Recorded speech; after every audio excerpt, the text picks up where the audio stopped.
The number one source of friction in your engine is not what you think. Piston rings rubbing against the cylinder walls generate more friction than any other part of the engine. More friction and temperature means more wear and less horsepower. Fortunately, the team at Total Seal knows how to reduce friction and wear through innovative piston ring design. If it takes a piston, Total Seal can build a better ring.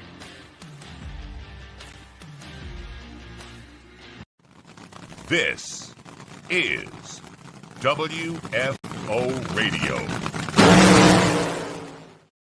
Hey, race fans, Joe Castello back. WFO Radio is getting ready for the Cornwell Tools U.S. Nationals. The big go, the big daddy, the biggest drag race on the planet. Everybody is on their way to Indianapolis, Indiana. There'll be over 800 race cars. It's going to be great. And as we get ready to head that way, we've got a great opportunity. We're going to highlight some great racers that are going to be there in attendance, battling it out. But first and foremost, I am super excited to check in with a 16-time champ, the guy who got the job done just a couple of years ago in 2019 here at the Big Go. And for the first time since his Richmond incident, he is back on WFO Radio, Mr. John Force. John, welcome back. How are you? Good, and it's good to be on your show. But I like all those ads you're running out there. You know how to make money, so things are going good. You know, it's we all learned from you in the sport of drag racing, and it's about honesty and credibility and bringing an audience. And we are able to do that because of the sport of drag racing. Doing a long time now, John. It's been 15 years since we first started WFO Radio years ago. How are you doing? That's the question everybody wants to know. We see on the starting line, I saw a great interview with a TV station from LA, and that made me feel like it was okay. We've been giving you a little space, right? But it was okay to get you back because you seem very good. First of all, love being back on your show. Love seeing you. Saw you at the races a number of times. I don't go to all of them, but I'm going to most of them, and I'll be heading to Indy here at the first of the next week. But a lot of stuff going on. Ray Hall's got some of my race cars there at his cafe, and I guess they're going to have some press conference or whatever they're having over there. So it'd be good to get there. Love Ray Hall. Love my grandchildren. Love Courtney, and but Indy's the big one. That's the big one they always talked about. Don Gartlett's and that whole thing where it's going, and I'm excited to be a part of that. So yeah, I'm getting better, but I got whacked pretty good, and I'm recovering from it. And there's still things they're looking at because I've been beat up a lot, but I got no complaints. So just excited to be here with you. Yes, and regarding news for Indy, later in the week, they will reveal a whole bunch of information that is exciting about Jack Beckman's car. And we do know, and we can talk about it now, Cornwell Tools is going to be on the side of Brittany's Top Fuel dragster, the fastest dragster on the planet. That relationship has really blossomed. They're sponsoring the event. They're sponsoring Austin. They're on board with Brittany. Cornwell Tools has had a tremendous growth since getting involved with John Force Racing a few years ago. Talk a little bit about those guys. They obviously love drag racing.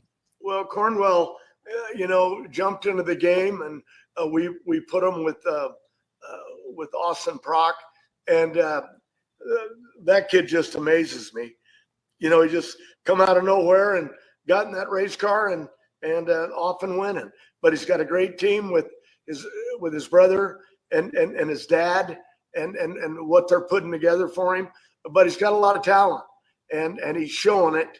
And I was just told a while ago that Indy, they do one of the countdowns at Indy, and then there's another one to the end of the year. How does that work? Regular season champion, $150,000 for the first time ever. Whoever has the most points after Indy, and it's going to be Austin, is that you need to know this because the money's going to you guys. $150,000, new thing in the NHRA.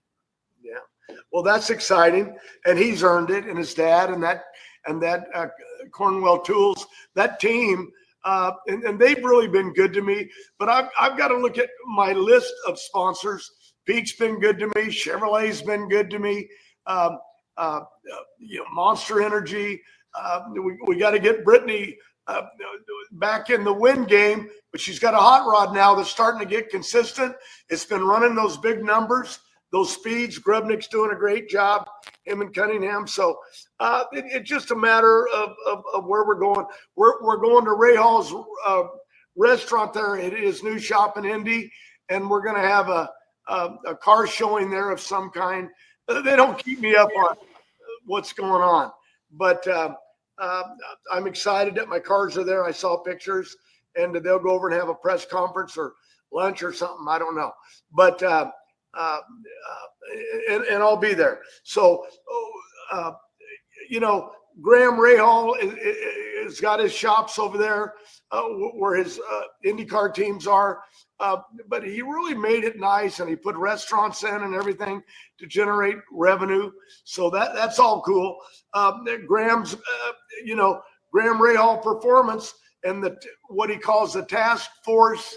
And that's not my name. It's the task force, with Rahal. And he's trying to raise money for charities and raise money for head injuries. So he's doing that. And, of course, all of my sponsors, Chevrolet, they all chip in. They're all part of it because I went through a head injury. And so we're getting better all the time. And Hendricks, he's on top of everything.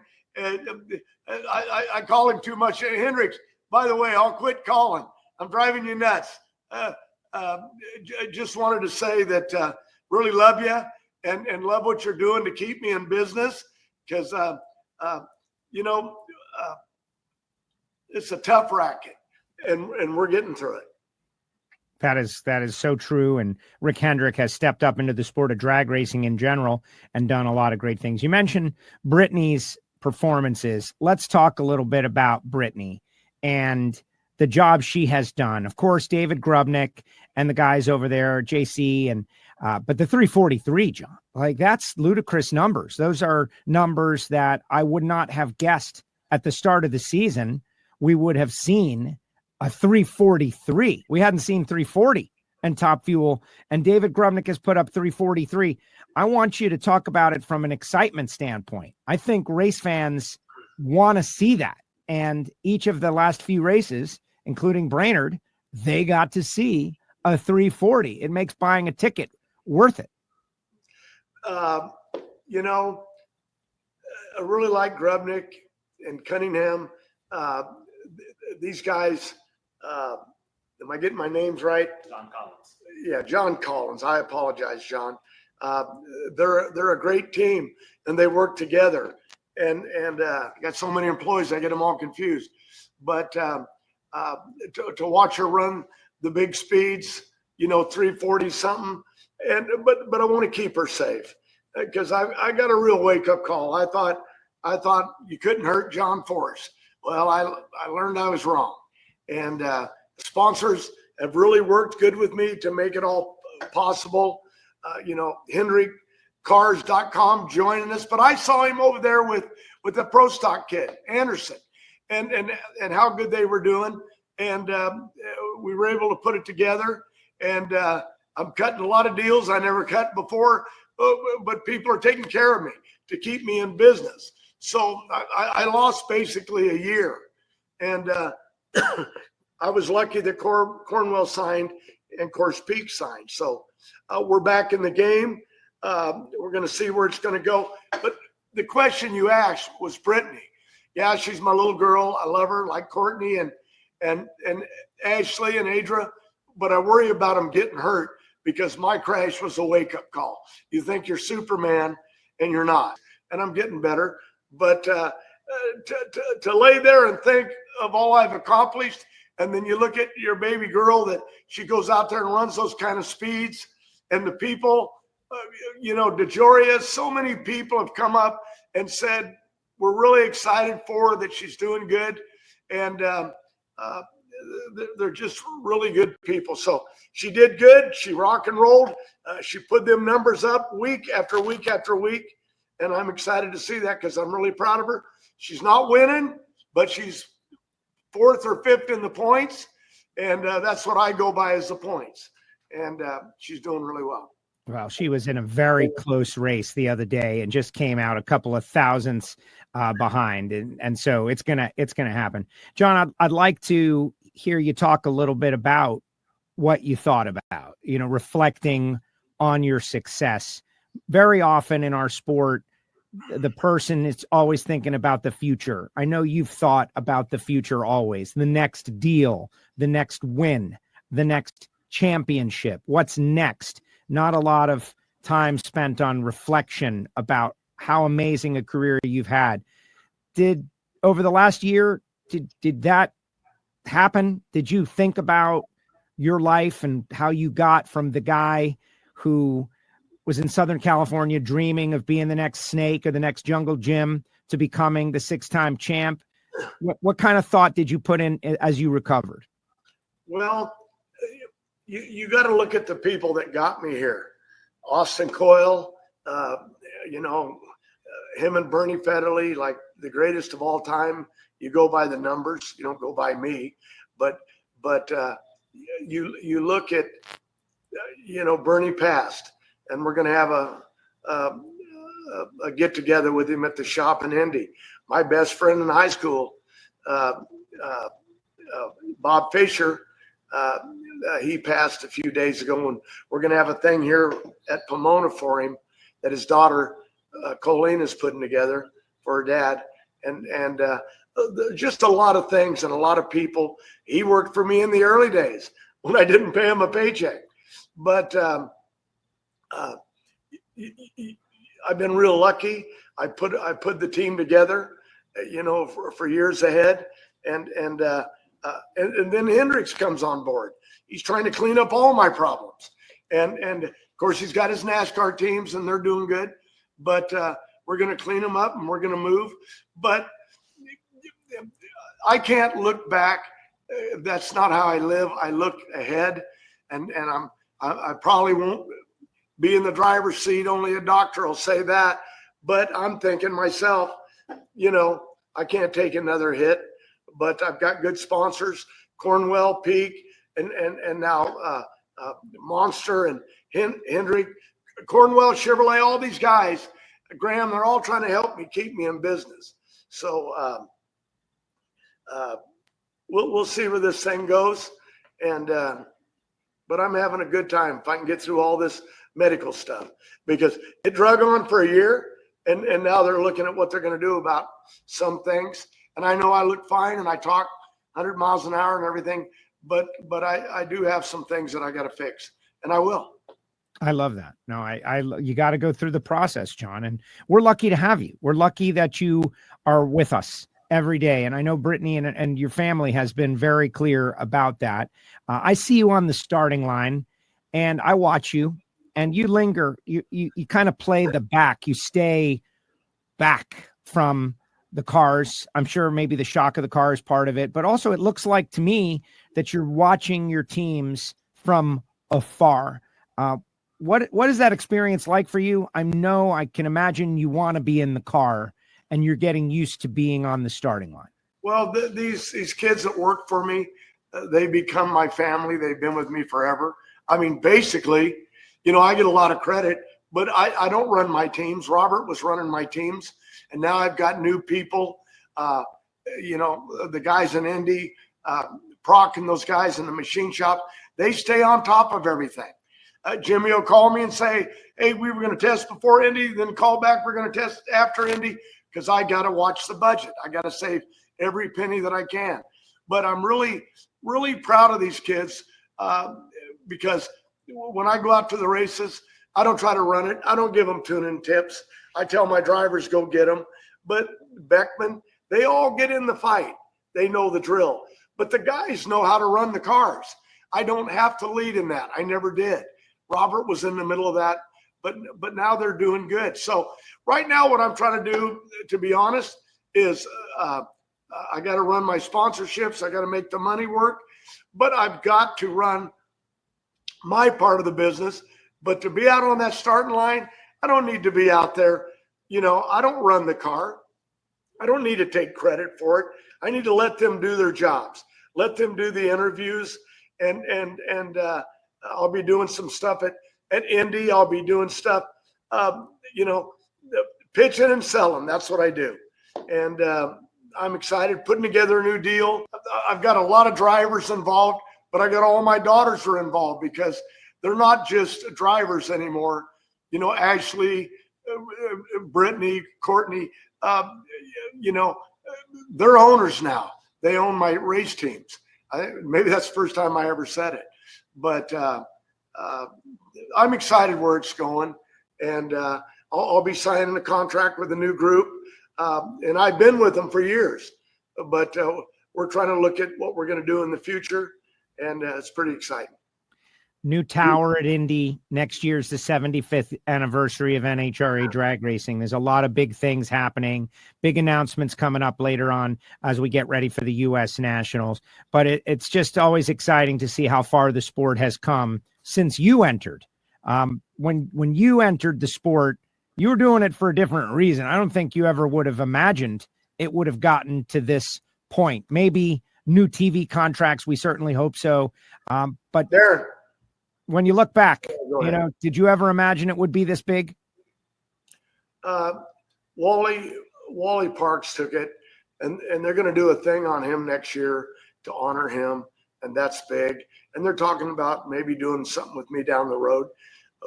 Legends is a new group I'm going to sign with. I'm not used to saying it all the time, but they've been in a year. They bought Main Gate. So, but I'm going to put all my drivers, even the drivers in the past. But Bernie Federley, we're going to honor him at Indy. We're honoring just all the people, Austin Coyle, everybody that was a part of it. Because John Force, I come from being a truck driver, and I love that job. Okay, but all these guys around me are the ones that made me famous. John, we thank you for coming on the show. I just wanted to check in with you. It had been since New England in 2024, our last conversation on the show. And you've been on for so many of your wins, and you're always full of energy talking to the WFO fans out there who love drag racing. And I felt like the time was right before the Cornwell Tools U.S. Nationals, with all kinds of big stuff getting ready to go down, to just reconnect with you and wish you well and make sure that our audience knows that you're doing well. And so I think we've accomplished that goal here today. And I just I can't wait to see you out there. And I appreciate the effort that you're making to stay a part of drag racing. Some people would have said, you know what, I'm going to go sit at home, and you are keeping it going. And that is admirable and amazing. I got new sponsors that'll be announced here, a little bit later, but John Fort's going to be around, be in business for a while. Thank you, John. I appreciate you. Can't wait to see you at Indy. Here we go again. The big go, the Cornwell Tools U.S. Nationals. Thanks for spending a little time with us here on WFO. Thanks for having me on. There he goes. John Force, the 16-time champion, with us here on WFO Radio. And we will be back with more after this. For more than a decade, FTI has strived to become the leader in the aftermarket performance transmission and converter industry. We've joined forces with McLeod Driveline Components under the leadership of Top Fuel Funny Car pilot Paul Lee, and now have a larger distribution network, more resources, and more power. Come see us in the pits and ask how you can join the FTI family. It's not cheating, it is the competitive edge. Redline Oil, formulated to win, proven by me. Redline Oil, formulated to win. Formulated to win. Formulated to win, proven by me.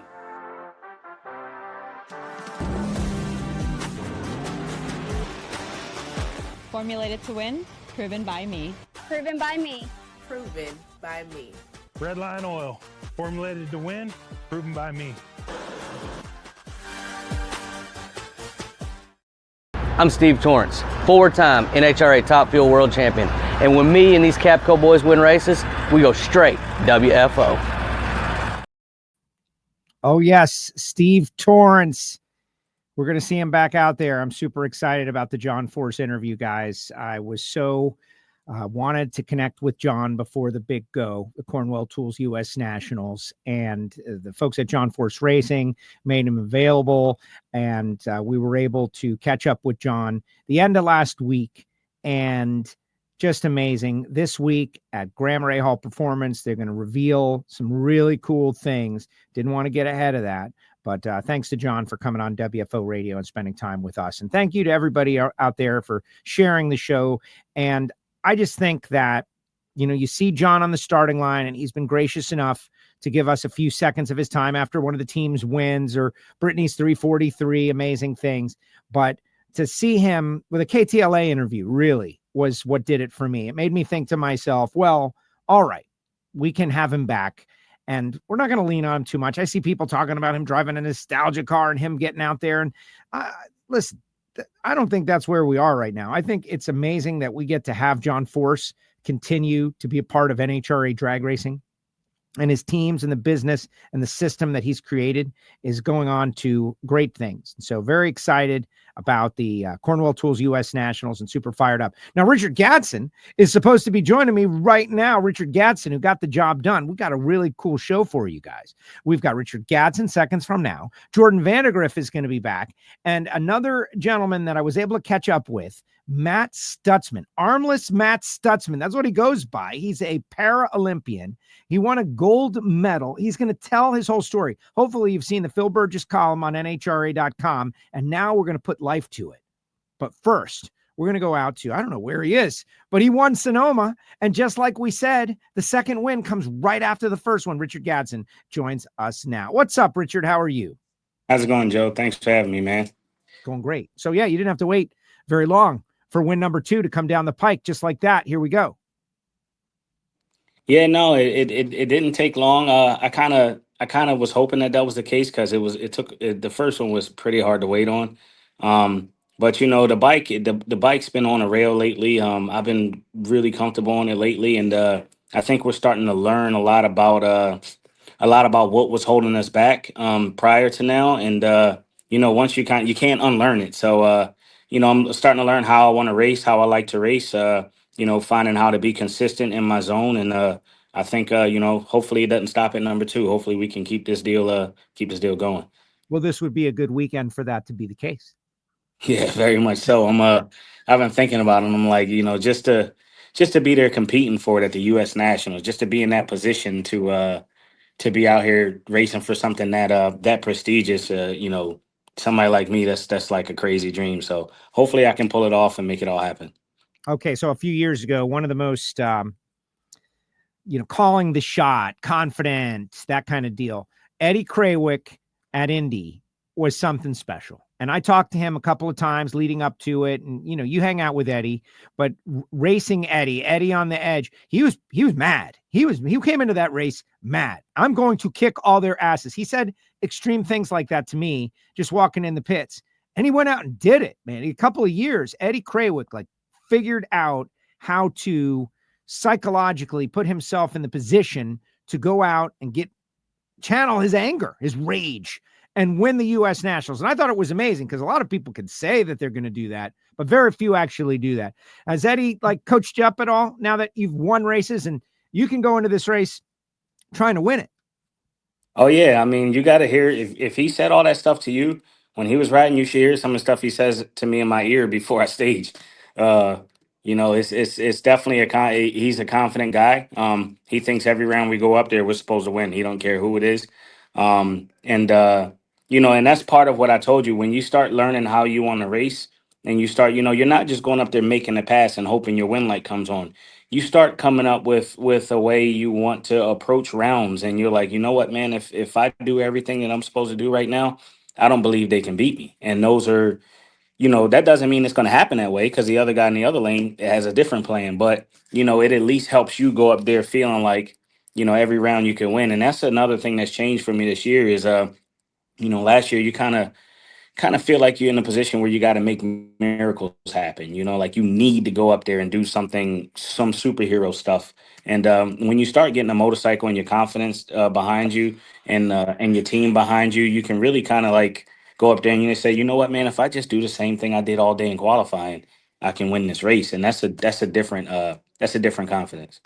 That see, and I love hearing that. Like, I want to ask you, and I know what everybody is thinking, right? Like, well, what are the things, Richard, that you learned that help you? But you can't tell everybody that, because every racer must go through their own journey to find out those secrets. And if you say, well, it was this, and this, you're enabling your competition. So you have to keep it secret. But I would like you to elaborate as much as you can, because it does seem weird to someone who's sees you've been a pro, you've raced all kinds of motorcycles, but this new situation, I guess it was about the last 0.1% that makes the difference. So speak on that as best as you can. Well, first, to piggyback on what you said, yeah, I'm like, I always make the analogy of Coach Greg Popovich. Any sports fans that know what I'm talking about, he does like a halftime report, that reporter stick a microphone in his face, and if they ask anything too specific, he'll just turn around and walk off mid-interview. He just doesn't answer it. But I know it's not, and the thing about what we do is I can say A, B, and C for me that work for me, but it doesn't, there's 50 different ways to skin the same cat. Everybody has something different, but you can learn something from almost anybody. So yeah, no, without specifics, I would say that like you said, it's the last 0.1%. You're getting to the point of, hey, I'm good. I'm doing good. I'm riding good. My bike's fast. Getting to from that point to my bike is one of the fastest in the class, and I'm one of the best. I'm riding as good as anybody in the class. That last little bit is a world apart, man. And I remember I'll tell this story sometimes. Last year, I can't remember what race it was, but I did something, and Terry Vance came over and he says, well, you changed your routine. That's because you changed your routine. And I was like, I don't have a routine. I'm still trying to figure it out while I'm racing, so that's the part that's cool about my journey in this deal is you guys have watched every single pass. For the most part, we test pre-Indy the last 2 years. Those are the only 2 times we've ever tested since I've been on this team. You guys have watched every run I've made on that motorcycle. So I didn't come into this with a game plan. I didn't come into this with a routine. I didn't come into this already a seasoned NHRA Pro Stock rider. It's been something I've had to learn how to do while you guys watch me do it. Gage's situation was a little different because when he came in, the class wasn't quite as tight as it is now, and he really kind of was able to hit the ground running. But he's even gotten, which is scary, he's gotten better from what he was that first year, and that's just a natural progression of what we do. These things are not very easy. They're easy to ride good. They're very hard to be perfect on, and it's not just as simple as the starting line all the time. It's not just as simple as your tuck or your shift points. I've probably missed less than, you can count on one hand how many shift points I've missed in 2 years. But just not making flawless runs has been something that I've been working on. And like I said, some of it's in the bike, some of it's in me, but we got them both clicking pretty good now. Amazing. So real quick, let's go back to the final round. You and John Hall in Sonoma, wine country. A lot of fun was had. John Hall, man, this guy's doing really good also. That's why I think people are interested this year, because it's not, I noticed your shirt, by the way, but it's that's a Herrera racing shirt. Tell me I'm not the best teammate in the world. You are. I wear Gage's gear to work. Was it free or did you buy it? That's a good question. I need to check the receipts and see. Yeah, how good a friend are you? Are you buying? You say, well, just wearing the free stuff. But John Hall, here's a guy, of course, Matt and Angie, and the field seems much more wide open because you got other people. And John Hall, this is his opportunity. If he's going to win something big, he's already won Indy, but if he's going to win something big, if he's going to win Sonoma, like, he's got the eye of the tiger too, to use the Rocky cliche, since you're from Philly. Yeah, that's right. No, John's been on fire lately. You can never, the way we look at things is Matt's obviously top dog in your mind, right? But you can never, because they are all wild cards. They can all put a big number of it. It's quietly, nobody realized that Gianna went 429 against me first round of the shootout, and that would have been 660 something, but she had to roll out of it on the top end of the track. So like, they're all wild cards, and at any moment they can put a big number up. John has been like on fire lately. He's been solid on the tree. He's been solid making clean straight runs. He's been running big numbers. He's been low ET more than he's not been in the last 3 races or so. These things, man, like I say, you got to treat all those guys the same. I'm proud of John. He's a personal friend of mine, but when we went up there for the finals in Sonoma, I kept thinking about Norwalk, and I'm like, man, you got away with murder in Norwalk. Not really. He deserved to win too, but I felt like that was my race to win based on the Christmas tree situation, and I said, you know what, he got away with Norwalk, and I was really, really, really mad from Saturday night still, and it was kind of like one of those deals where I said, I'm gonna let it all hang out. I can't. If I lose this race, he's gonna have to outrun me, and that's what we went up there and did, and he did a good job, but we got there first. I loved that. I love what's happening in pro stock motorcycle. We're coming to my favorite time of the season where the intensity goes up. Of course, there's always intensity trying to win a Wally. Wherever we go, you got fans, but everybody knows you got to be good. Hey, this Nighthawk Motorsports, man, this guy is a big fan. He says that you're the 2025, you're going to win the championship. He says that you're going to set your best speed this weekend at over 2 over 3. So you're earning fans out there. And that's part of it. You've got to earn fans. We just had John Force on, and no one has earned more fans than that guy through his interviews, his personality, his candor, of course, his on-track performance, the chaos associated. I love that we're getting to know your character the more you turn on win lights. That's something that when I think about this, right, people talk to me about my interviews and they'll say, you say a lot. And I'm like, you know what? I don't want to start being fabricated. I don't want to start being a person that thinks about what I got to say, because then you start sounding like a robot. And if you look at a person like John Force, like you said, he's been probably the most beloved person in our sport ever. There's nothing about his interviews that says he's being, I don't want to use the word professional, but he's just being John Force. He's just talking. He don't even halfway finish his sentence. Sometimes he's so all over the place. He's just yelling, screaming. He's being John, and people love him for it. So that's what I just try to do. I just try to be me. If I'm mad, I show that I'm mad. If I feel confident, I show that I'm confident. If I'm dejected, like I was Saturday night in Sonoma, you saw that I was dejected. I don't put on any faces. And I think that that's what helps for sure. And that's what people want to see. People want to see what you actually feel in that moment. So I'm having fun with it. The boys, I thought that a couple times I would like walk away from an interview or something. I'm like, the guys are probably going to be mad at me. And they never care. They're like, be you. I asked when I first got hired here, I'm like, what do you expect of me? They said to be you. So that's what I go up there and I do every time. But I've been having a blast just learning the fans and all of you guys, and just it's just been cool. Sonoma was really probably my favorite race with fan engagement and how into the race they are, and that charges us up too. When we know the fans are that engaged, it kind of gives us an extra boost as well. Absolutely. We were all talking about this particular group of Sonoma fans was rowdy, and they were engaged, and they had a good time. That's what happens when someone goes 343 on Friday night. Everybody has a little extra buzz going on. Richard, I don't know the answer to this question. What do you do? Like Gage goes to work. Gage is like a worker. What about you during the week? When you're not, what do you do? Same. I go to work. I work at Vance & Hines. Prior to now, I did not. I own my own towing company. And when I got this offer from Vance & Hines, I told them, I said, listen, they only offered me a ride, but I said, if I can't work at the shop, I'm going to fail miserably at this. I'm going to disappoint you guys. I'm going to disappoint myself because I can't meet the demands of my off the racetrack life and race NHRA. It just wasn't going to work. So 2 months later, they actually offered me a position here. And I would say I do a lot of, maybe we'll call it a product development role. We're making ECUs for dirt bikes, and I'm one of the only people in the building that knows the software of the ECU that we use.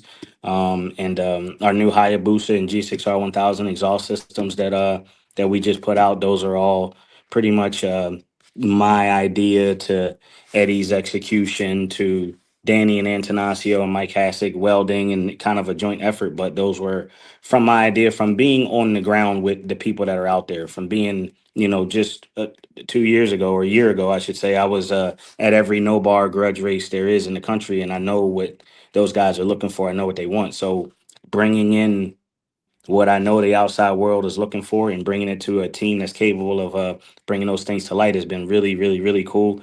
It's translated into great sales on our exhaust systems, and that's pretty much what I do every day. I love that. Oh, and maintain the pro stock bikes too. That's the cool part.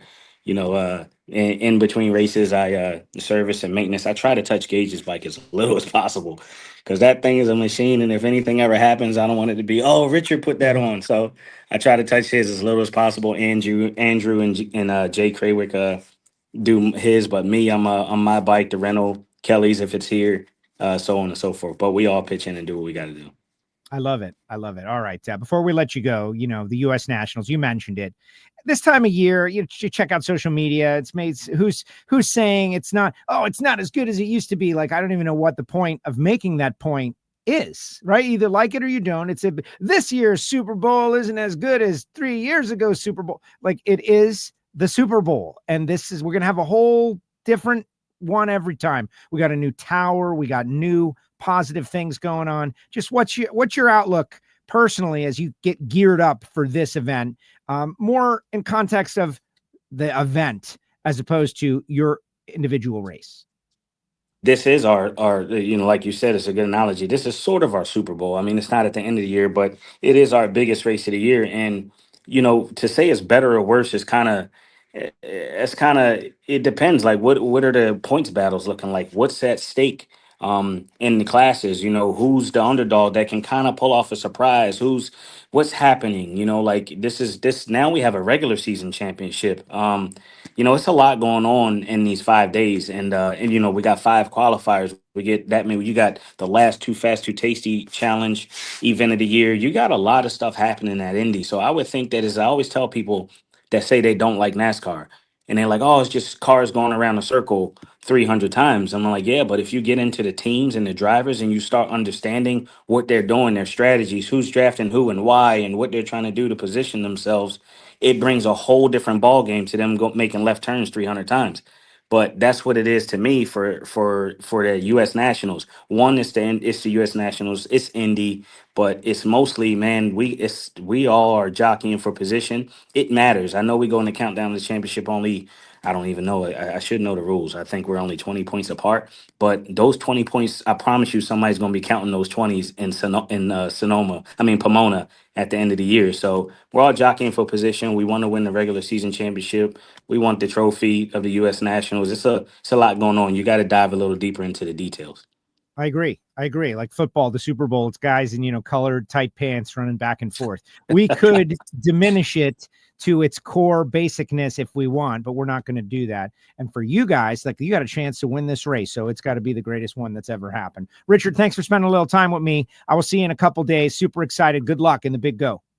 Thank you for having me, bud. I'll see you soon. Hopefully I force my way back on here again after the U.S. Nationals. There you go. Yeah, man. Go get next to Eddie Craywick. Tell him to tell you what he was thinking. I'm going to ask him. I'm going to say, what were those things you told yourself when you won? Don't worry. I'll find out.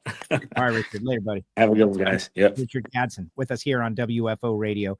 The guy is emerging as a great personality, as a star, and he is going to force his way back on WFO in the future. I have no doubt. We've got some really good stuff going on, guys. I see your comments out there. I see you weighing in, talking a little bit about, just positive and negative, like participation spots now, sadly. Man, I don't know if I don't think it needs to be hashed out that much.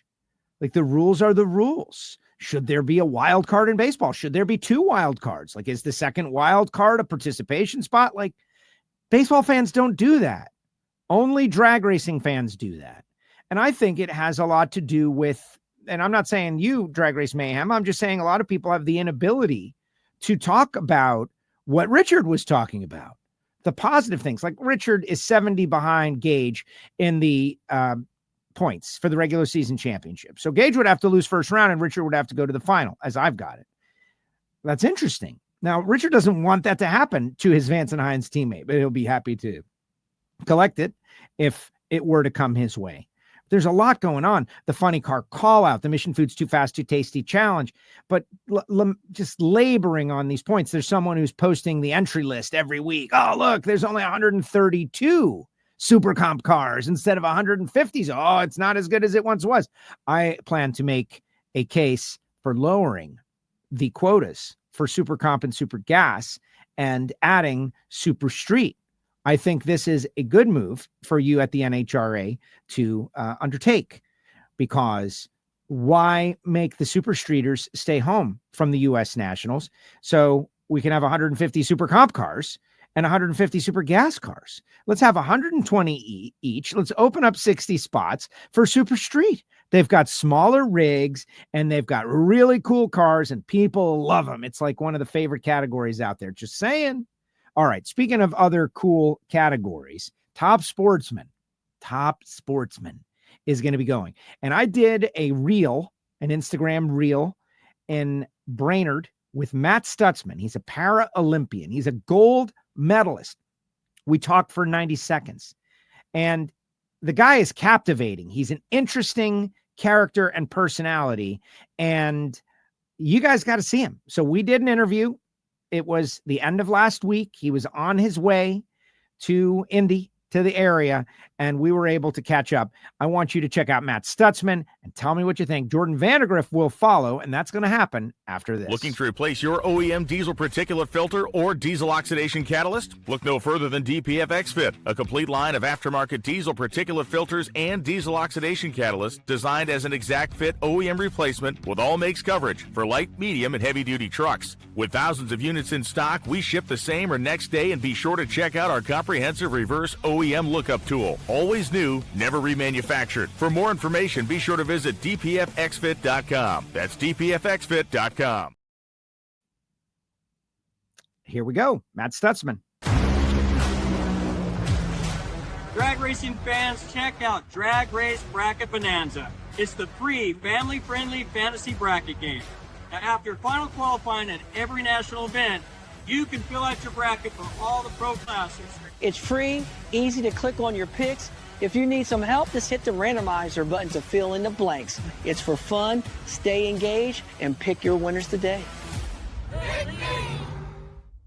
Looking to replace your OEM diesel particulate filter or diesel oxidation catalyst? Look no further than DPF XFit, a complete line of aftermarket diesel particulate filters and diesel oxidation catalyst designed as an exact fit OEM replacement with all makes coverage for light, medium, and heavy-duty trucks. With thousands of units in stock, we ship the same or next day, and be sure to check out our comprehensive reverse OEM lookup tool. Always new, never remanufactured. For more information, be sure to visit dpfxfit.com. That's dpfxfit.com. I'm Steve Torrence, four-time NHRA Top Fuel World Champion. And when me and these Capco boys win races, we go straight WFO. Oh, you know it. WFO Radio getting ready for the Cornwell Tools U.S. Nationals. And the world is headed to Indy, and we are catching up with a lot of great racers who've got big dreams. But this next guest blew my mind in Brainerd, Minnesota. We did a little social bit. It went crazy because everyone wants to know more about this guy, gold medalist in the Paralympics in Paris, France, 2024, Mr. Matt Stutzman. Matt, welcome to WFO Radio. How are you? I'm awesome. Hey, thank you so much for having me. I'm excited. The last time we spoke, it was up in the air whether or not you were going to run Indy, whether you could get in, all of those things. Your experience in Brainerd, we'll talk about it, but it sounds like you're headed to the big go. It was a long shot at the beginning of the year with great points, and first year out with this combo, and you know how we got to work out the bugs. So it literally was like a Hail Mary pass, and it was after Brainerd. I went online and I realized that there was still a couple spots available. So I signed up real quick, and then the next day I got an email confirming that I was in, and I've been on cloud nine ever since. This is amazing. This is an amazing story, and your story. I'd heard some things about you, but when I heard you were in Brainerd, Minnesota, to be able to come down and see you and watch you on the starting line, it just opened up so many different things. But let's start from the beginning, right? So I went back and I saw the arrow of your life to win the gold medal in the 2024 Olympics. You had got the silver in 2012, so you know what it's like to have to wait for your opportunity. You had silver medal is great, but it's not the gold. 12 years later, you got the gold. Tell me about that journey through archery. We've got a video, but I want to hear about it first. I want everybody to understand where this all comes from, this competition, the competitive nature, and the drive to succeed. When I was younger, I knew that I was competitive. I knew that I was in love with motorsports and things like that. And honestly, it took me a while to kind of find myself because when I got older, I couldn't find a job, and people wouldn't hire me because I looked different. And then here I am in 2010 at the end of the year, and I'm trying to figure out how I'm going to provide for my family. And I decided to pick up a bow. And at that time, it literally was just like, I'm going to try this out and we'll see how this goes. And little did I know it was going to take me on an amazing adventure that, I now call life or whatever. But I remember Googling how to teach an armless man how to shoot a bow, and nothing came up. So I was like, oh no, I'm literally going to have to do this on my own. And so I still went out and got a bow, the only bow I could afford, and I taught myself how to shoot it. And I remember going to my first tournament and getting basically last place. But it was a time in my life where I realized that the bow didn't care that I had no arms. It just wanted to compete. And so that's when I decided, hey, let's try to become known as the world's best archer, followed by the statement, did you know he does it with no arms? So I started chasing that goal, chasing the Paralympic dream, trying to chase just becoming the best. And like you said earlier, in 2012, only like a year after I began shooting, I find myself in London. From London till now, or Paris, that was probably the longest part of my journey because, I kept coming up short. I kept going to all these big tournaments and getting second or third. And I just stayed patient, and finally everything came to play. In fact, I would like to contribute the reason why I was successful in Paris to actual drag racing. Do tell. We love drag racing as little kids, Snake and Mongoose, Big Daddy, all that old school stuff. Tie it together. You're a kid, and I want to talk about being jobless. Like, people wouldn't hire you, and then you won the gold medal, and they're like, come work for us, Matt. It's funny. It's funny how that happens. But where does drag racing come in? Where do cars come in early on? When I was little, this is before archery and stuff, I remember a guy came to my dad, and I grew up on a farm, right? And a guy came to my dad and he goes, hey, I got this motorcycle. I don't think your son can fix it because he has no arms, but if he can fix it, he can have it. And I didn't know anything about engines or any of that stuff, but I remember wanting to prove that guy wrong so bad that I took the motor apart, took the carburetors apart, and I learned how it worked, and I put it all back together, and I kicked the starter, and it started. And that's where my love for racing really came in, because immediately that's another one of those moments in my life where I was like, this bike doesn't care that I have no arms, right? Like, it doesn't. I was able to fix it with my feet and feel proud of that fact. And so from then on, I've always loved motorsports. But we're going to talk a little bit about Paris. So I've been into drag racing for probably 13 years.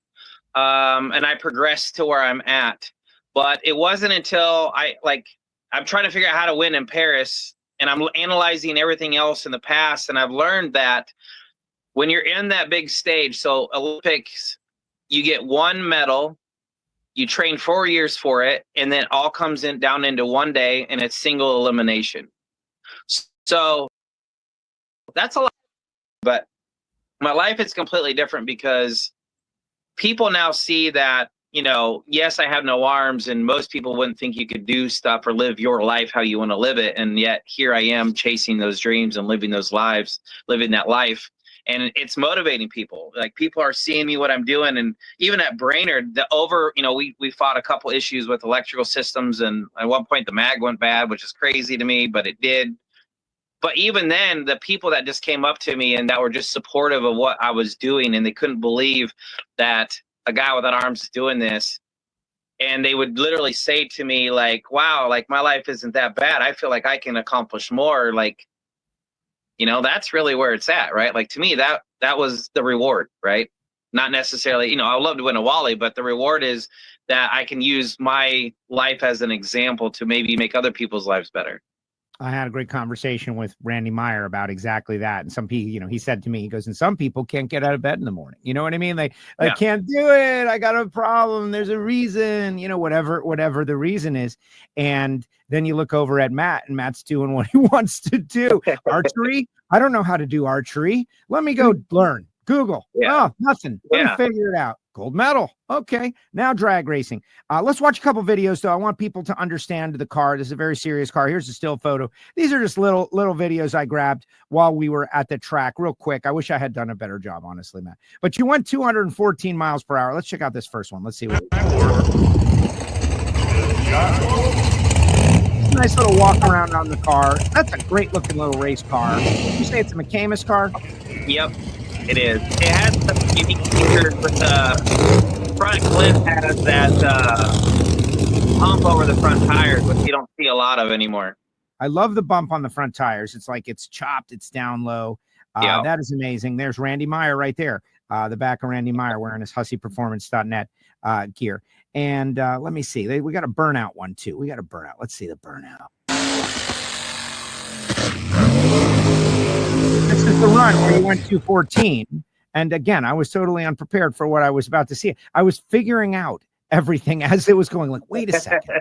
This man is driving. And that's when I came over and I little quickie here, I think, of the interior of the car.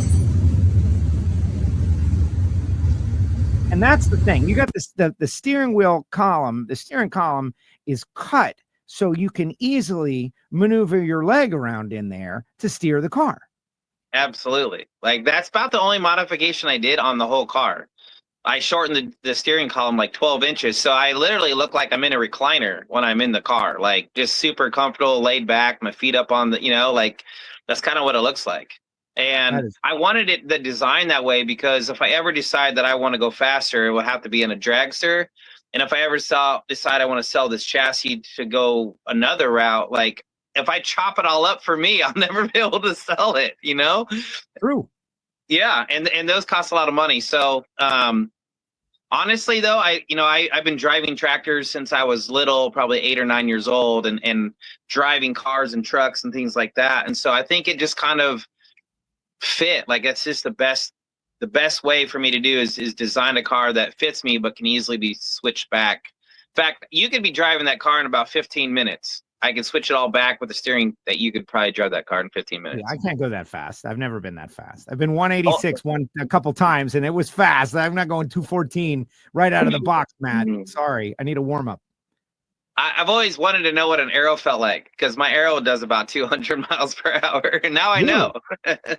You're faster than the arrow. Speaking of that, let's watch a little video that you sent about you shoot. First of all, not only are you a gold medalist, but I understand you have the record for the farthest shot, 310 yards, which in my book is like 930 feet or something.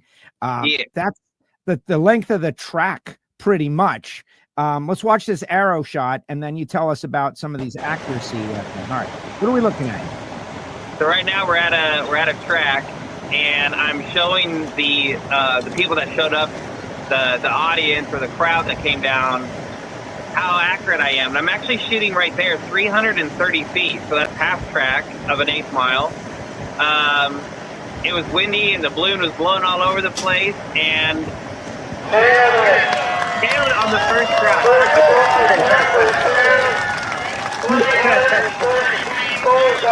That is wild. So you had a balloon out there. I had a balloon out there. Yeah. Well, all's that weekend because that weekend we had another issue with the car, and I just reminded myself that I'm still a better archer than a racer as of now. as of now. And are you down to do that kind of stuff? I'm not suggesting we do it in Indy, but you're a gold medalist. Well, you're a gold medal Olympian. So that's all right. So you have your bow with you at all times? I don't have it right now, but people request it, like, hey, you're coming to the track. Would you bring it and show us how to do it? I'm always down for doing that. That is amazing. All right, so let's talk about the 214. I know you didn't go that far in eliminations in Brainerd, but if memory serves me right, you ran into a very tough run first round. I was not on the mic for that run. What happened in Brainerd? Yeah, we've been fighting. It's weird. We've been fighting an electrical issue. We put a brand new battery in the car, and then ever since then, the car has been acting all up. So it wouldn't shift. So what happened in Brainerd is that it wouldn't shift from 2 to 3, and we found out it was in the electronics. So we do have that fixed now, but we thought we had to fix at Brainerd, and we went out for the second round because we ended up winning the first round by the guy broke out, so he gave me a gift. And then we went back and we troubleshot, fixed it, and got it to work in the pits. Went back out for round 2, and sure enough, the same thing happened on 2-3 shift. It just wouldn't shift. The transmission's fine, but like I said, it was electronic. So, but it is fixed now because last weekend I went to Eddyville to do some testing, and guess what? For the first time in my life, I qualified number 1 at an event. Let's go! Like, I was so pumped. Like, I could, like, the car went right down through there. I qualified to number 1. We've actually been faster than 2:14 now. We've been almost 2:17. Just letting you know. Like, it's I don't know. It's been awesome. Like, just how everything is progressing and getting better. We're treating this weekend, and we're going to World Series of Drag Racing for test sessions specifically for U.S. Nationals. So I'm not competing there. I'm doing like a exhibition pass. But those are for U.S. Nationals because I would love to come out at U.S. Nationals and qualify in the top, 10 at least. Very possible. Obviously, everybody with fast cars shows up, but Top Sportsman, I think it's very possible, and we'll just have to see how it all goes. Indy, huge, big new tower, a lot of media. All right, has this all been positive, though? Is there someone somewhere that I would like to think, since the days of Shirley Muldowney showing up, and someone said, "You can't do that. You're a woman." And she did it, and she whooped everybody and won 3 championships. That people don't tell other people what they can't do in drag racing. We've seen it so many times, but I would hope that you have been totally welcomed. Is that true? Yeah. So I'll just put it this way. So I understand 2 things. I understand that it's awesome that people are watching me do what I do, but I also understand I'm also going to be under a microscope more than your average racer because of my disability. And yes, I take all the precautions. I did everything that, NHRA asked me to do as far as for safety. In fact, I went above and beyond it. But accidents sometimes happen. So what I do get is a little bit of the keyboard warrior people who, what happens at 200 if your axle breaks? And I'm like, I'm along for the ride, just like anybody else who has an axle that breaks, I would like to think that I'm a good driver. I've been driving for a long time. Accidents do happen. There's been twice in my career where a car's got sideways or whatever, and I've been able to save it, never hit a wall.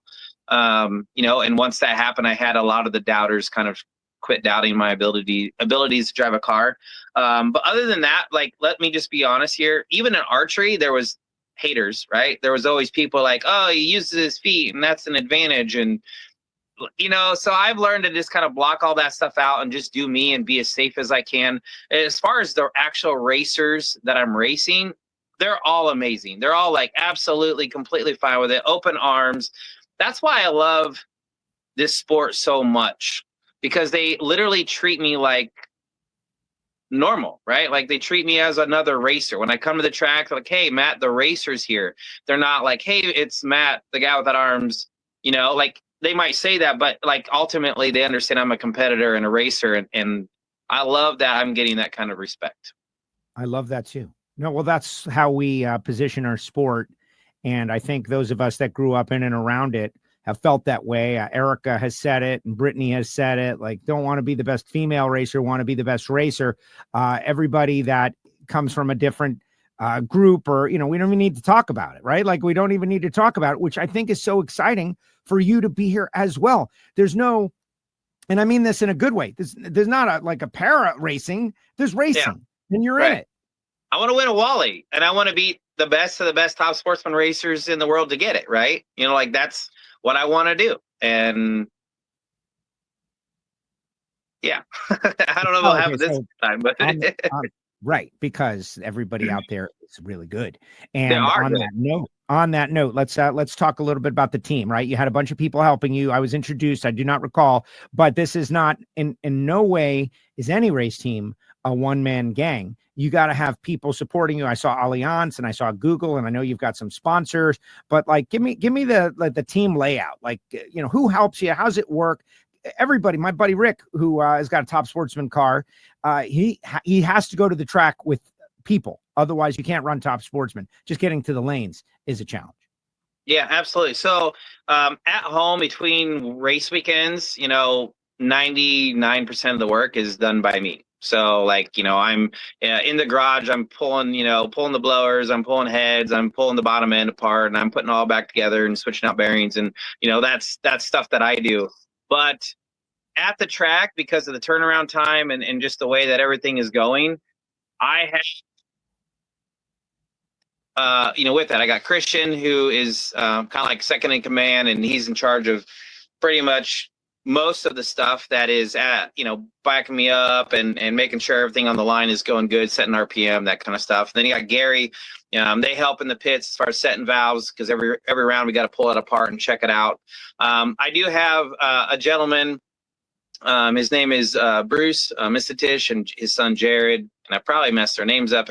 If so, I apologize. I've been friends with them for a while, and I just call him Bruce. But they help on the tuning side and troubleshooting side. So, like, I feel like I'm a pretty decent tuner. But sometimes when I get into a little bit of a situation, I might say, hey, I might give them a call, show them videos of the track, and we discuss kind of where we're at. And then I upload it in the car, and we change the tune up a little bit and that kind of stuff. But that's kind of the team basics. It's very small. I don't have a lot of people that, I don't pay anybody. Even if I tried, they wouldn't accept any money.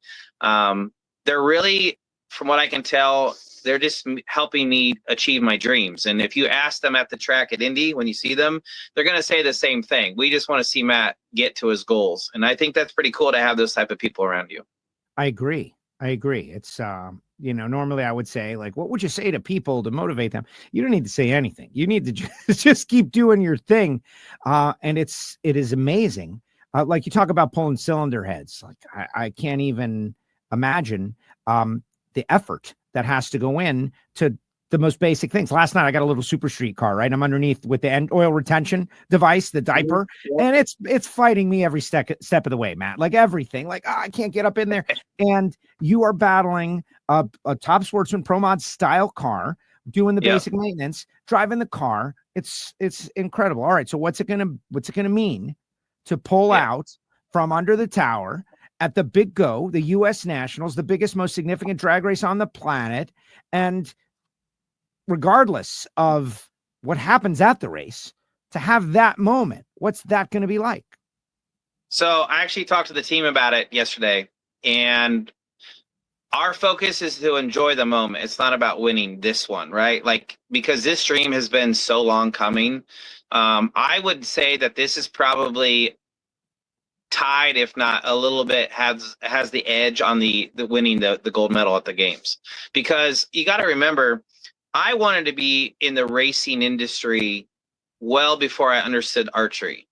Like I remember as a kid, listening to even NASCAR and, religiously, like I just wanted to race a car professionally. Like that was my dream my entire life. And now here I am kind of making my semi-pro debut at the largest racing event in the world. And so I'm probably going to be a little emotional, but my training from the games will kick in, and I will celebrate that first pass after that first pass goes down. But it's monumental. It's huge. It's something that I've been working for a very long time. And a tier 2 probably would be okay. Yeah, I agree. A tier 2 will be okay. And it will not be the first, and hope will not be the last at that historic race facility. And that's what it's for. That's why we do these events. That's why it's called a meet, because people from far and wide can set their goal to be there someday and be there and do it. Matt, I'm super excited. Your story is amazing. I love the way, and your personality too. You're a big personality too. Like it wouldn't be as cool if you were boring. I gotta tell you the story real quick. I drive my RV and my trailer. Like that's me driving this 80-some foot unit around. And it's funny because if you're in the slow lane and people pass you and you wave with them with your foot, that's the facial expressions you get is insane. Like, so you gotta live life, and you gotta enjoy life, and you gotta have fun with it as well. That's it. Watch out though. They might crash into you. You never underestimate other people's ability to be bad at whatever it is they're doing. That's true. Well, listen, once I told the crew, let's just make it to Indy, and then we can take a sigh, and whatever happens after that is good, but let's just make it to Indy. Yes. No, it's going to be great. And I've been going to this race since NHRA hired me to work on their announce team. And there's a magic there. And some will say that Indy's best days are in the past, and they are totally wrong. Every year there are stories that rise above. And sometimes it's Top Fuel, and sometimes it's Hemi Challenge, and sometimes it's Stock Eliminator. And we just don't know what the story is going to be this year. And there will be multiple. And so I wish you the best of luck going out there, getting there with your test leading into the week. And I really appreciate you making the time to come on the show. Guys, he pulled over. He stopped at a truck stop. Like, this is, he made an effort to be with us here on WFO Radio. Matt, for our audience, where can they follow you and your social beyond the U.S. Nationals upcoming? Give all that stuff so our guys can follow you. Yeah, so I'm building my Instagram and my TikTok right now, Facebook as well. It's all under like the Armless Archer or armlessmatt.com. You can follow me there. I know the Armless Archer has nothing to do with racing, but it's stuck, and it is what it is. I'm the Armless Archer drag racer, and I love every part of that. So that's where you can follow me. Yes. No, I like the alliteration, Armless Archer, that there's something with that. And I don't know, archery seems like a crossover thing. I like you bringing those people into drag racing. Like, we need all the help we can get also. So if fans of Paralympics and fans of archery can find a connection with drag racing, like, oh, these drag racers, they have to use their mental capacity to overcome nerves, to be perfect. That helps us also. We can use every fan we can get. So Matt, I appreciate what you're doing. Can't wait to see you on the track, man. We'll see you over there. It's going to be awesome. Once again, thank you so much for having me. Absolutely. All right, back on the road. There he goes. Matt Stutzman with us here on WFO Radio. And like Randy Meyer said to me, and some people can't get out of their own bed. It should be an inspiration to everybody that anything can be possible with grit and will and determination. And he's amazing. And who knows? Goes around, goes 2 rounds. You never know at the big go. And that's why so many people from around the country are headed that way. All right, when we return, we're going to keep on going here on this edition of WFO Radio. We will be back after this. The number one source of friction in your engine is not what you think. Piston rings rubbing against the cylinder walls generate more friction than any other part of the engine. More friction and temperature means more wear and less horsepower. Fortunately, the team at Total Seal knows how to reduce friction and wear through innovative piston ring design. If it takes a piston, Total Seal can build a better ring.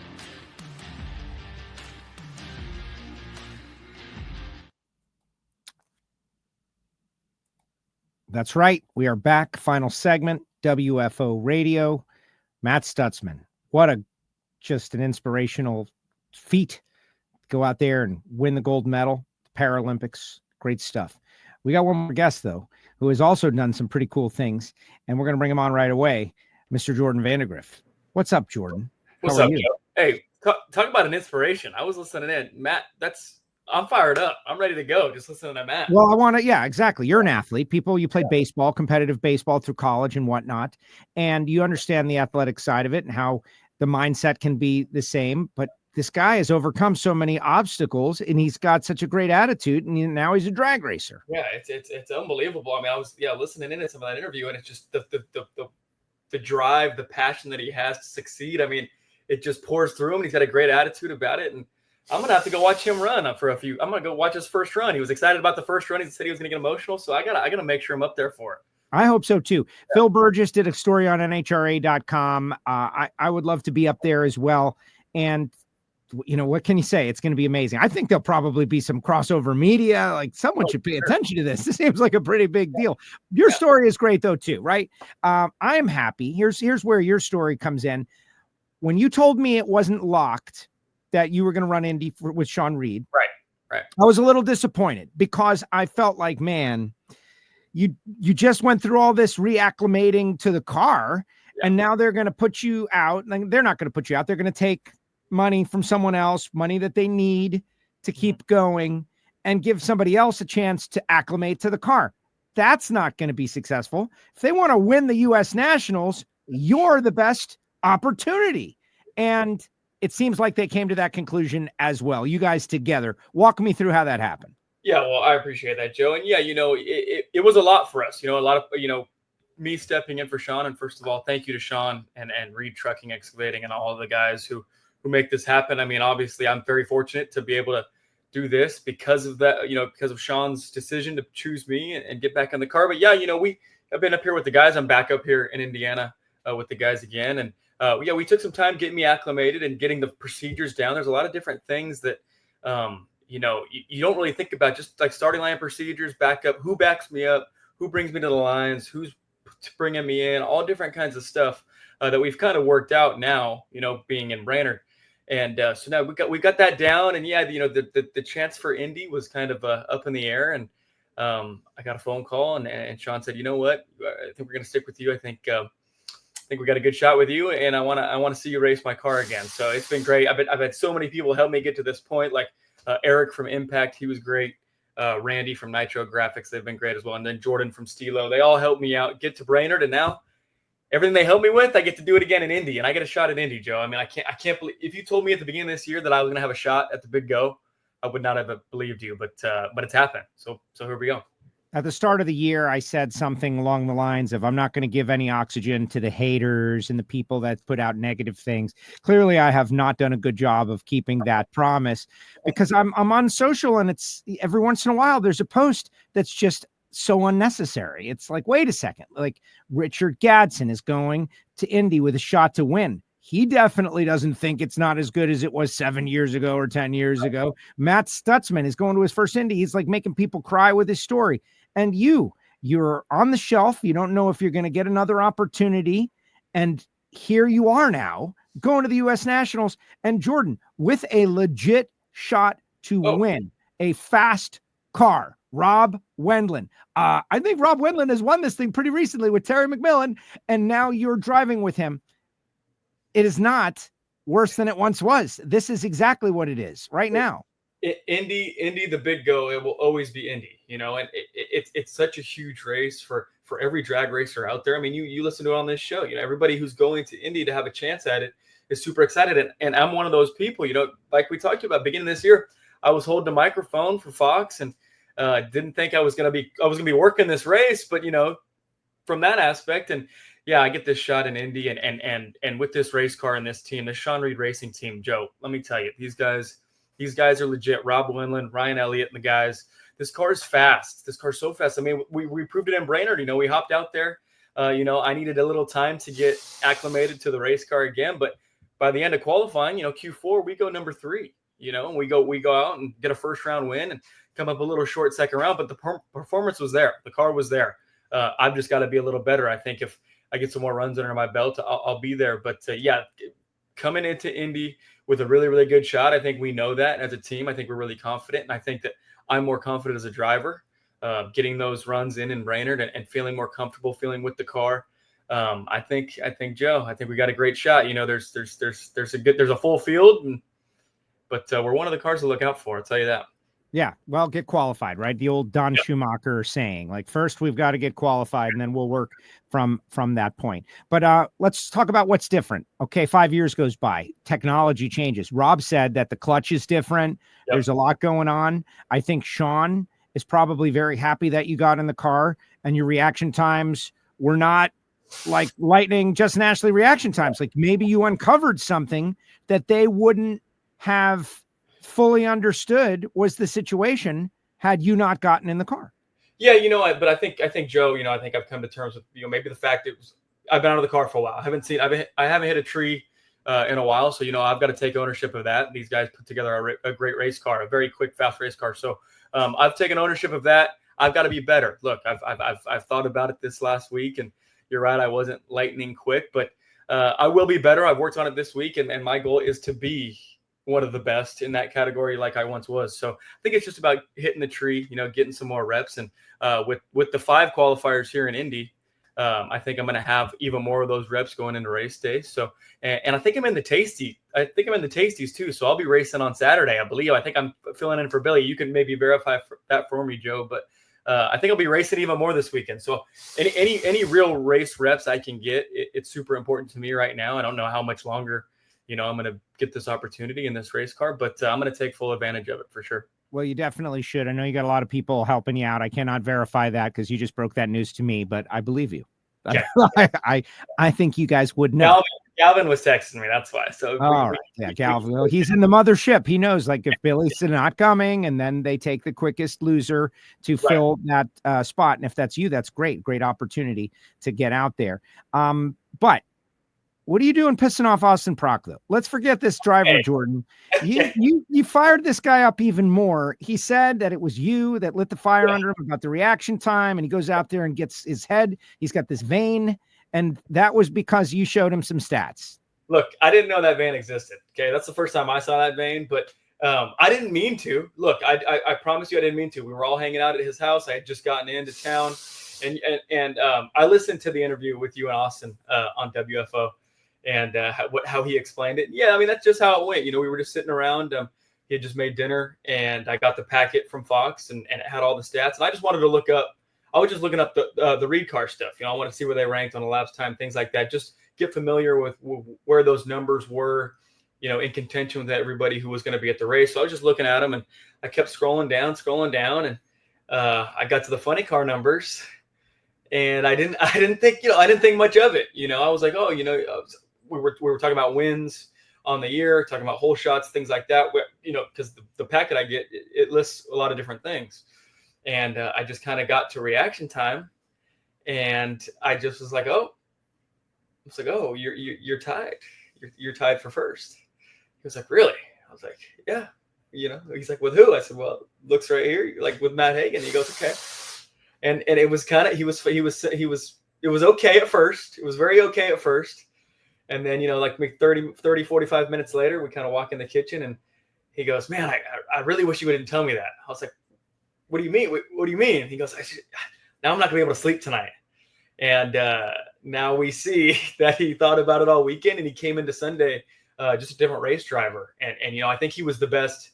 You know, he said it himself, he might have been the best he ever has been on that Sunday. So I texted him after. I said, I think I deserve a little bit of that prize money for inspiring you a little bit more on Sunday. And he said, no money, but I'll make you dinner 2 more times. I said, you know what? I'll take that deal. You cook very well, so I'll take that. But yeah, you know, I didn't mean to piss him off, but I'm sorry for the funny car class. I didn't mean to do it, but hey, he went out there. He still performed. It's still an awesome Prock. So kudos to him.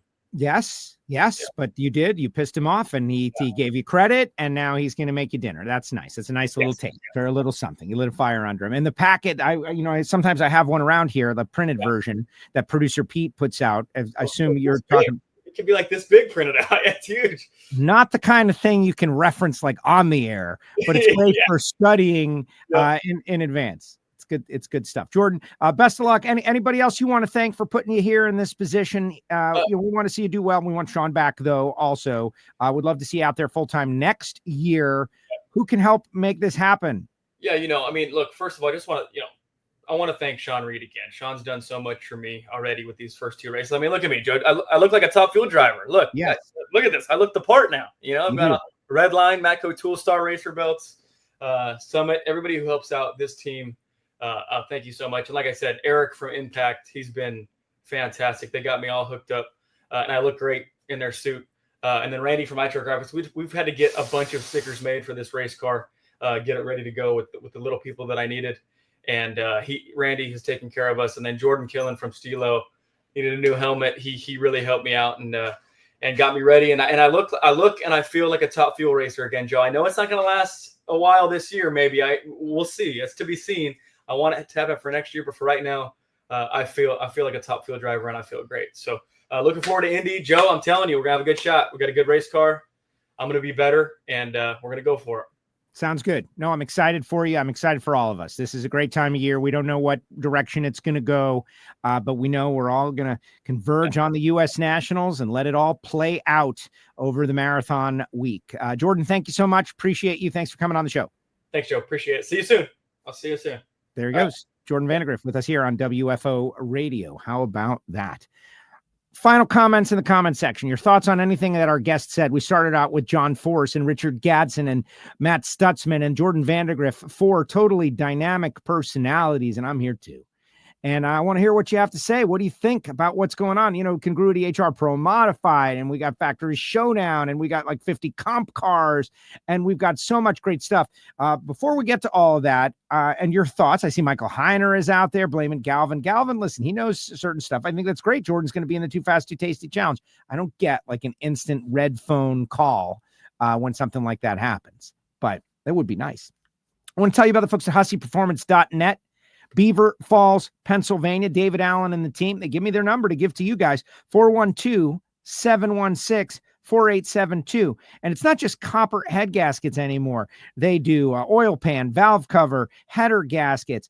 They work strategically with U.S.-based materials companies to come up with the best of the best. And they turn it around very quickly using lasers, making sure it's absolutely perfect to the thousandth of an inch. They have got contingency programs in the NHRA and Top Alcohol Dragster, Top Alcohol Funny Car, Top Dragster, Top Sportsman. I should have told Matt about HusseyPerformance.net.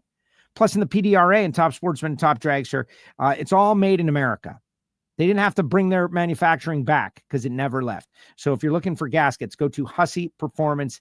I also want to tell you about our great friends at Bernie's Speed Shop, BURNYZZ.com. Bernie's. This is Josh Hart's home base. They got 100,000 square feet in Ocala, Florida. This is where we do our fan fest for the Gator Nationals. And Bernie's, they're buying and selling cars for their inventory. If you're looking for an exotic, a classic, something to drive around in, a fun car to cruise around, they've got it on their showroom. But if you've got one that needs a little TLC, that is a car of consequence, they'll buy it from you or they'll sell it on consignment. So go to Bernie's.com to find out more information and tell them you heard about it on WFO Radio.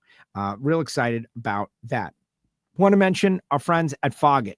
Gary Stinnett puts together Foggett along with Steve Williams. Gary Stinnett is in line since Sunday at the U.S. Nationals. He has never missed a super comp race at Indy. He's been to them all. He's won twice. He's run it up twice. And through all those experiences, he invented this product called Foggett. It's available at Summit Racing Equipment. Go to summit-racing-equipment.com. Get yourself a can of Foggett. And it'll help you out. After you're done racing, it'll protect your cylinder finish. And it has thousands of other uses we're all finding. I want to mention my friend Marvin Rodak, rodakscoffeeandgrills.com. It's coffee. Coffee's in the news lately, right? Like, oh, I can't get the Brazilian coffee or I can't get this kind of coffee. Marvin Rodak can get coffee from all around the world. 817-924-6821. Call Marvin. Hot sauces, spice rubs. And if you're going to the Stampede of Speed, you're going to be at the Fall Nationals. That's where Marvin is located.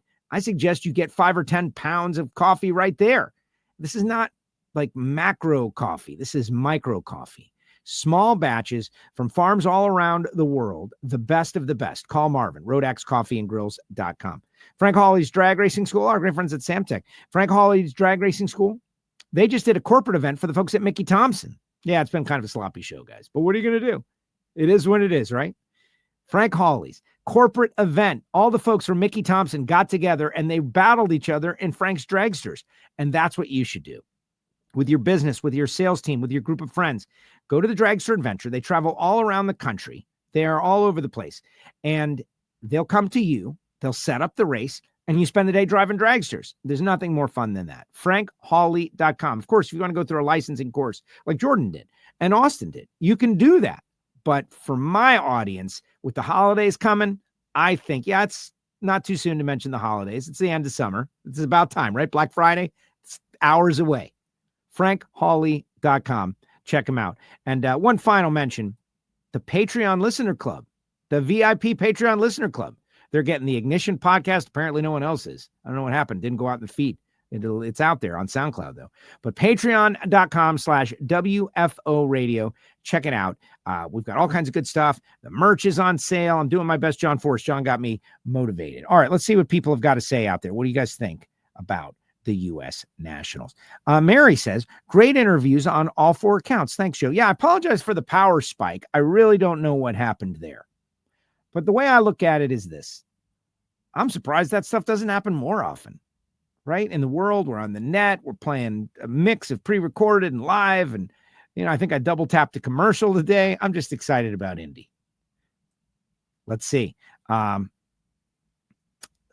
special peak funny car to debut at Indy. Steve, really, Steve? You're putting out information. Maybe that's what they're going to be talking about at the big press conference at Graham Rahal Performance on Thursday. Could it be, Steve? Wow, that would be very interesting if it was the case. Wow, what kind of peak funny car could it be? What could it be? And Steve is really working hard. He's got a second post. Steve, you're not supposed to do that. You're not supposed to reveal people's secrets if you know them. You're supposed to keep it to yourself and let them come out when the time is right. Monica says, great show today. Looking forward to watching some racing at the U.S. Nationals. It's my understanding that there's going to be a big live component on the Fox broadcast, Big Fox, on Monday. So have your NHRA parties. If you're not going, here's what I recommend.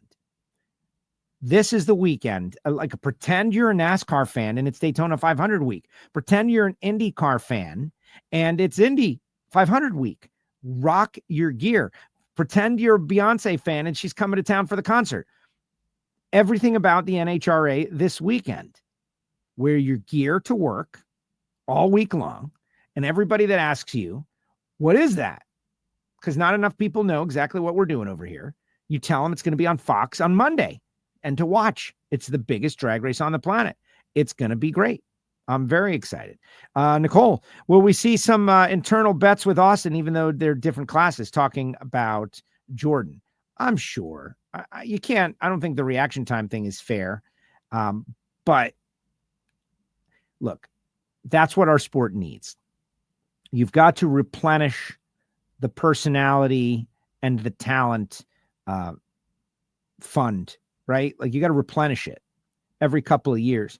Can't just be the same people always. And we had Jordan coming in and it was failure to launch, right? Like he was really interesting. And then we had the pandemic and all these issues. Austin Prock and Funny Car, a dynamic, talented personality. You heard John Force talk about it on this show. Jordan Vandergriff, I think he deserves a season or two to show us what he's capable of. He's already got a runner-up finish. And that is the best and worst thing about our sport. Is the best thing is that someone can put themselves in position to be successful. And the worst thing is that talented people struggle to find financial sponsorship. It's a pro and it's a con. Let's see. Don't forget the return of Tony Schumacher. Exactly. We have got so many interesting stories out there. Year one, Jordan had to wipe down Austin's tires in round 2. Whatever it takes to get people excited, to get the drivers vested. You know, Brittany Force. Like I'm excited about John being on this show, honestly. I was on the starting line. We all lived that experience together, that family. And to have John, as well as he is and getting better, finding sponsorship, inking deals, it's racing. Good news and bad news. It's a tough racket, I think is what he said. And I get it. But they keep on going. And that's my final message, guys. Enjoy this. There are so many out there in the world that they want to yuck your yum. If you're planning on having a good time, they're going to tell you why it's not going to be good, why it was better before, it's not as good. What is the point of that exercise? Where is it ultimately going? Why bother? And that's the question you should ask yourself. Why are they bothering? To just voice their opinion that things were better and back in the day, whatever. I don't know. The tower wasn't better. I can't wait to go into that tower. I can't wait. My plan is to, do some sort of video tour. It looks great and a massive improvement. And last year we were in a storage container and it was trying. And now to have a place to be, fans, suites, just the first phase of a multi-phased improvement of Indianapolis Raceway Park, that is going to be awesome. There's so many good things that we could be thinking about, like Dallas Glenn and Greg Anderson, Dr. Brian Fleck, lead engineer for KB Titan Racing Engines, is our guest this week on Hidden Horsepower, the podcast we do for Total Seal. That one is up and out and available. It is on YouTube. It is on Apple Podcasts, Spotify, and SoundCloud. Started out in MotoGP style Grand Prix motorcycles, went to NASCAR with Hendrick Motorsports, and now is racing Pro Stock with Greg Anderson. You're going to learn a lot about him, learn a lot about Pro Stock on the Hidden Horsepower episode. Greg in Dallas, like if you hate them because they're dominant, well, one or the other is going to feel some pretty serious disappointment. Whoever goes farther, it's a winner take all for the regular season points championship. And then after it's over, every person that you do like gains about 500-600 points on them. Erica Enders had her best race of the year in Brainerd. Performance-wise, driving-wise. 21-14-009. Uh-oh. Erica Enders could potentially win the U.S. Nationals. It's very interesting stuff. The Richard Gadson, Gage Herrera, John Hall, Matt Smith. Like I would love to see, Angie get up there and battle it out. I would love to see some others get up in there, but that's enough contenders. Watching NASCAR the other day, there's not that many contenders. There are some people that can win the races, but the people that are going to win the championship, everyone is going to gain a whole lot of points. Funny Car. So to me in Funny Car, the story is show me. Like I don't want to disrespect anybody, but Austin Prock is telling the world what he is capable of and what that team is going to do. So with the big U.S. Nationals trophy on the line, the all-star call out, who's he going to pick? Which direction does he go? Does he try to be entertaining? Does he try to just go against the weakest opponent? All of that stuff is very interesting. We'll be following that. Hemi Challenge, Sox and Martin Hemi Challenge, going to be on free for view. Thanks to the folks at Sox and Martin, the McCandless family. They are sponsoring it, so you should follow on social and watch that event. Cars that should not be doing what they're doing. It's just freak of nature. When you watch Michael Jordan take off at the free throw line and float through the air and dunk the basketball in a way that is unnatural, and he becomes the greatest athlete the world has ever known because he's doing something it's not supposed to do. Those darts and barracudas, man, from 1968, they are not supposed to be doing that. They were not designed to do that. That is not supposed to be happening. I know one's a human, one's a machine, but it's still amazing. So take a little time to watch Sox and Martin Hemi Challenge. Pick a favorite. Follow them through. Is it Fish Stick? I think everybody's rooting for Fish Stick. Just see that car in the winner's circle. But Camella and those other guys, they're not going to let that happen. Pro Modified. It's going to be great. It's going to be great. Let's see. Love you, John. You are a Superman to us fans, says Richard. Thank you very much. I agree. He really is. And for people that want John to get back in the car, man, I'm not feeling that. I have moved to a new place. I want John to enjoy the rest of his life with his team and his kids and those of us in the world of drag racing as fans. I don't need to see John Force in a car. I don't need to see it. I've seen John Force in a car since the 1980s.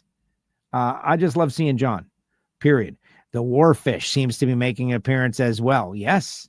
Yeah. So it's going to be really cool. I'll be watching NHRA TV. Michael Heiner says Fish Stick won't make it with Jason driving. Now, I talked to Jason in Brainerd, and he was on the fence, and I guess it turned negative. What are you going to do? What are you going to do? All right, guys, that's going to do it. It has been a calamitous show. Started off strong with John Force. Richard Gadson was great. We had a power spike in mid-Matt Stutzman, but you really didn't miss anything. Just we were like a little confused for a while. Were we on? Were we not on? It's live, right? Some of this was live. And then Jordan Vandergriff bringing it home. Here's Fast Eddie. This guy, he just won his track championship up there in Sportsman. He's going to go to the bracket finals. Pretty cool. Was on the Ignition show the other night. Another historic event having John Force on the show today. I think so. And thanks to the folks at John Force Racing for trusting WFO Radio to have him on. I appreciate you guys. Thank you so much. I just think that people want to just connect with John. He's been such a part of the drag racing community for so long. And I feel that is true. WFO merch now on sale, discounted. You can get a t-shirt for $16. The Fire shirts, the Project Pontiac shirts, the Morris Motorsports shirts, all discounted. The link is in the chat. You can get the link in the chat, certainly. There is a new Hear It From Heiner show available for Patreons. Do you like Pro Stock? Hear it from Heiner. He'll tell you all about it. SoCalHotSauce.com/WFO. You get some really cool flavors of hot sauce. SoCalHotSauce.com/WFO. Yeah, we got all kinds of stuff. Matt Stutzman. And today, I acquired something really cool. This is the 1985 Team Championship Trophy from the bracket finals when Miami Hollywood Speedway won it in 1985. Donated to the WFO studio. Thanks to Sarah Wunderlich and the estate of Paul Wunderlich. All right, guys. See you in Indy. WFO.